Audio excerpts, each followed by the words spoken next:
Le Seigneur soit avec vous. Et avec votre esprit. Évangile de Jésus-Christ selon Saint Jean. Gloire à toi, Seigneur.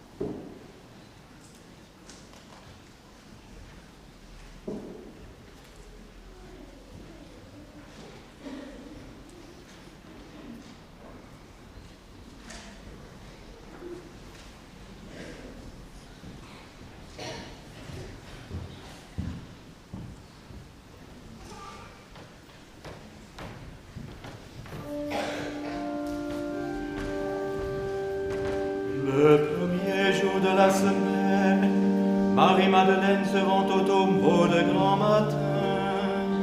C'était encore les ténèbres. Elle s'aperçoit que la pierre a été enlevée du tombeau.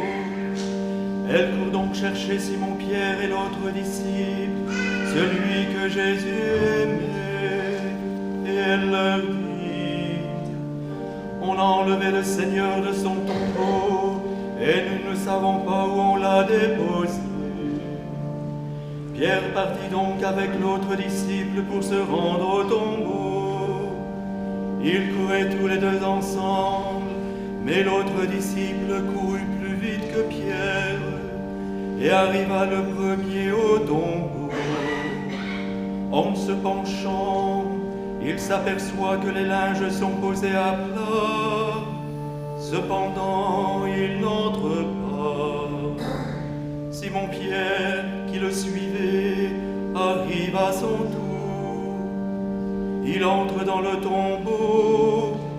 Il aperçoit les linges posés à plat, ainsi que le suaire qui avait entouré la tête de Jésus, non pas posé avec les linges, mais roulé à part à sa place.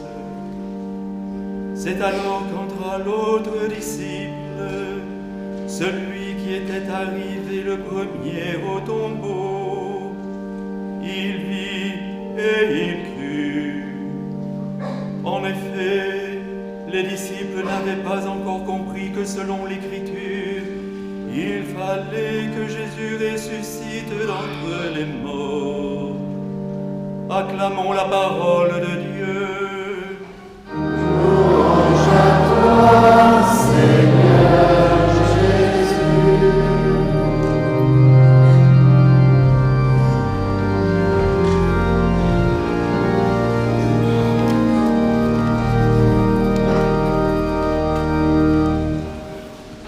Christ est ressuscité.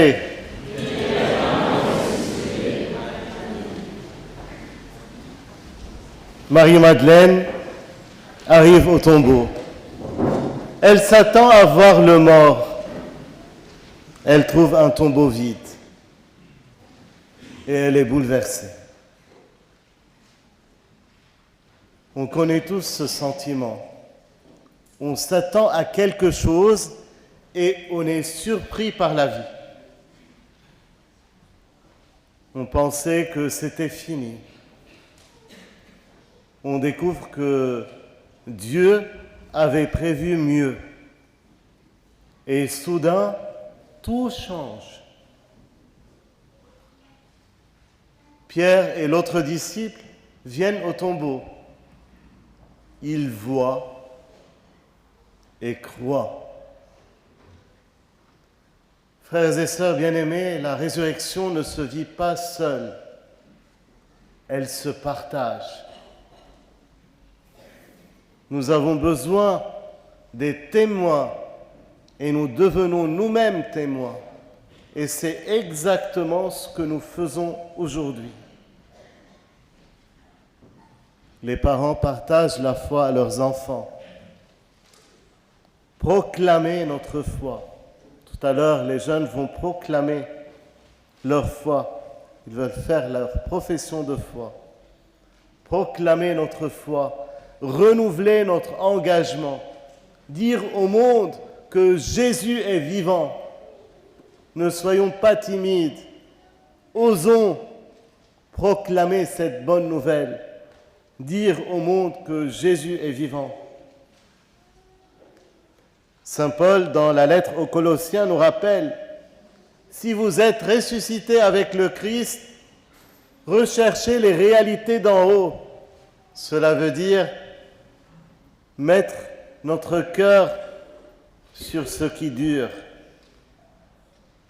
ne pas nous perdre dans les soucis éphémères et laisser la résurrection guider notre vie.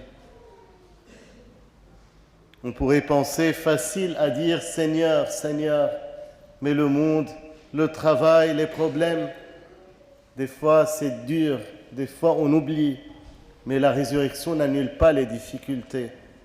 Au contraire, elle nous donne la lumière pour les traverser.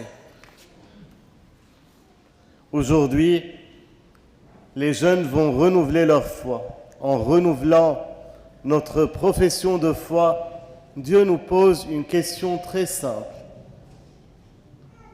Et toi,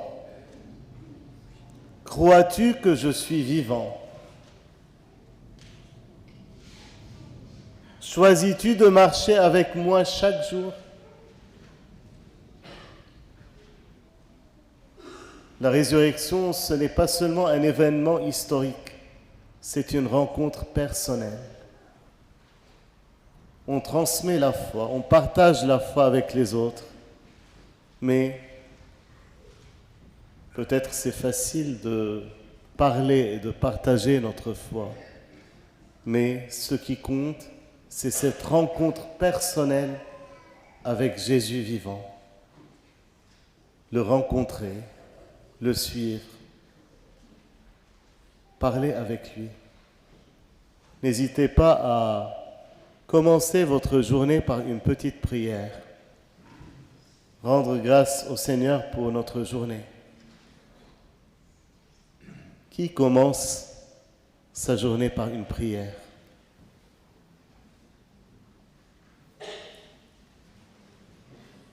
Des fois, on se lève et on court pour le travail.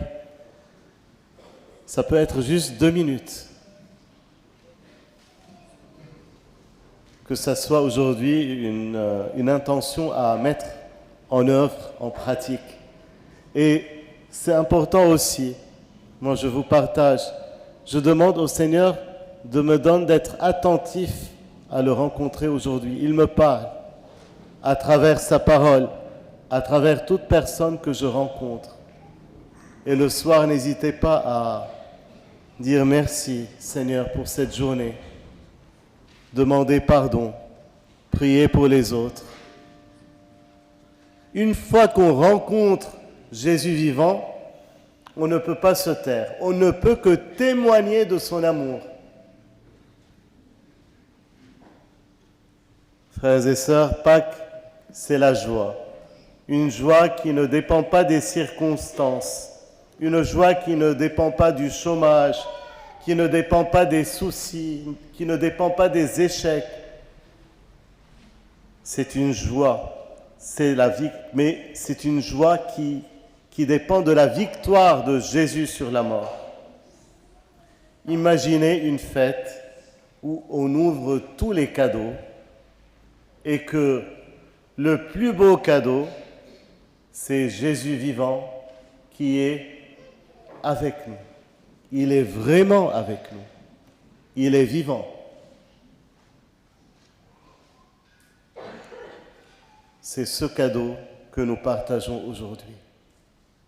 Mais soyons attentifs à sa présence. Il nous parle. Il parle à chacun de nous. Alors que nous faisons notre profession de foi, chers jeunes, souvenons-nous de ceci. Tout d'abord, Jésus est vivant. Il nous invite à marcher avec lui. Et il nous appelle à témoigner de sa lumière dans le monde. Aujourd'hui, chaque cœur ici peut dire avec force et confiance, Christ est ressuscité. Il est vraiment ressuscité. Tous ensemble. Christ est ressuscité. Il est vraiment ressuscité. Et cette proclamation, frères et sœurs, ce n'est pas juste un mot, mais c'est une vie nouvelle. C'est la lumière qui éclaire notre quotidien et c'est l'espérance qui transforme nos peurs en confiance. Proclamons cette joie autour de nous. Christ est vivant. Alléluia. Christ est vivant. Alléluia. Amen.